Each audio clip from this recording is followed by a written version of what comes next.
Bismillahirrahmanirrahim. Assalamualaikum warahmatullahi wabarakatuh.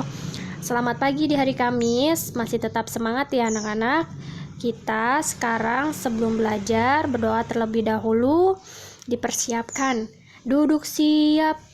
Bismillahirrahmanirrahim. Rabbi jidni ilma warjukni fahma. Amin. Yuk kita sama-sama buka buku tema 7-nya, buku tulisnya, serta alat tulisnya. Dipersiapkan ya. Kalian fokus pada pembelajaran kelima kali ini. Kalian telah mengetahui keragaman suku bangsa dan bahasa di Indonesia negara kita. Meskipun beragam suku bangsa dan bahasa, tetapi seluruh penduduk Indonesia merupakan satu bangsa, yaitu bangsa Indonesia. Hal itu juga tertuang dalam lagu berikut, yaitu Satu Nusa Satu Bangsa. Seperti ini, Satu Nusa Satu Bangsa, lagunya bertempo lambat, diciptakan oleh Elmanik. Nah, sekarang Ibu akan menjelaskan tentang menyanyikan lagu sesuai tempo. Bagaimana menyanyikan lagu sesuai tempo, Bu? Ya, kita definisikan tempo terlebih dahulu ya. Tempo adalah tanda yang digunakan untuk menentukan cepat atau lambatnya sebuah lagu.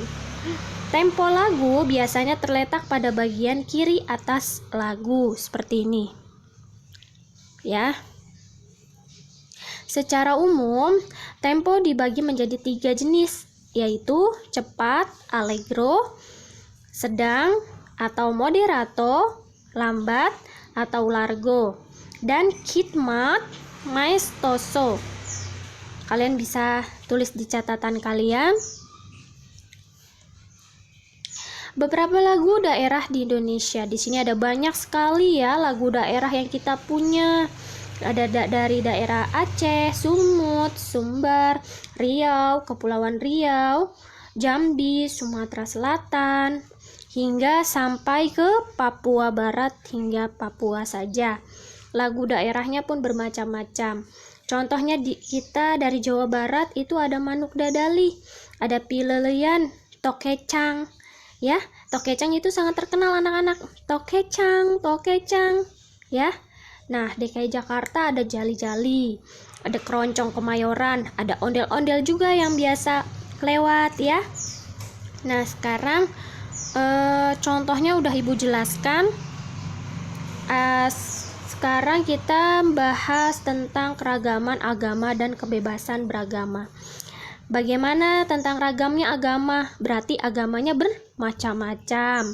Kebebasan beragama berarti semua makhluk bebas memeluk agamanya masing-masing. Ya, ada agama Islam, Kristen, Katolik, Hindu, Buddha, Konghucu. Nah, kitab sucinya pun berbeda-beda ya. Kalau Islam, kitab suci yang kita punya pegangan Al-Quran yang setiap hari harus kita baca. Kristen, Alkitab. Kristen ada 2, Kristen Protestan dengan Katolik, yaitu mereka pegangannya ada Alkitab. Ada Hindu, kitab sucinya apa? Weda. Buddha, kitab sucinya Tripitaka. Sedangkan Konghucu, kitab sucinya Sishu. Setiap agama juga memiliki kitab suci yang berbeda-beda. Perhatikan tabel di atas anak-anak. Tabel ini ya. Jadi kita sebagai warga negara, kita harus saling menghargai orang lain, teman-teman kita juga termasuk ya. Sikap inilah membuat bangsa Indonesia semakin bersatu dan tidak mudah terpecah belah. Bahasa Indonesia kali ini Ibu akan membahas sedikit tentang menyajikan informasi teks dalam bentuk peta pikiran. Bagaimana menyajikan informasi sebuah teks dalam bentuk peta pikiran? Peta pikiran, ingat-ingat, peta pikiran berarti kita harus menggambar sebuah bagan atau menggambar sebuah seperti ini ya. Ada pinknya di tengah ya. Yang penting dia teratur, ada tanda panahnya, ada bagannya bisa digambar seperti ini. Kalian juga dapat menyajikan informasi teks dalam bentuk peta pikiran. Nah, seperti ini contohnya. Peta pikiran merupakan cara mencatat yang disajikan dalam bentuk bagan, ya. Menyajikan informasi suatu teks menggunakan peta pikiran. Ingat-ingat kembali, yang dimaksud dengan peta pikiran berarti menggambar sebuah bagan terlebih dahulu, memakai tanda panah, dan lalu mencatat yang disajikan ke dalam bentuk bagan tersebut. Menyajikan informasi suatu teks menggunakan peta pikiran akan memudahkan kalian dalam menyusun informasi penting dalam suatu teks, ya.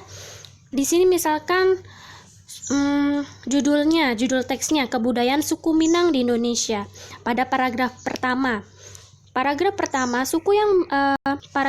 itu inti yang terpentingnya kalian bisa ambil dari kalimat yang terpenting yang kalian kurang ketahui, yaitu misalkan suku yang berasal dari Provinsi Sumatera Barat.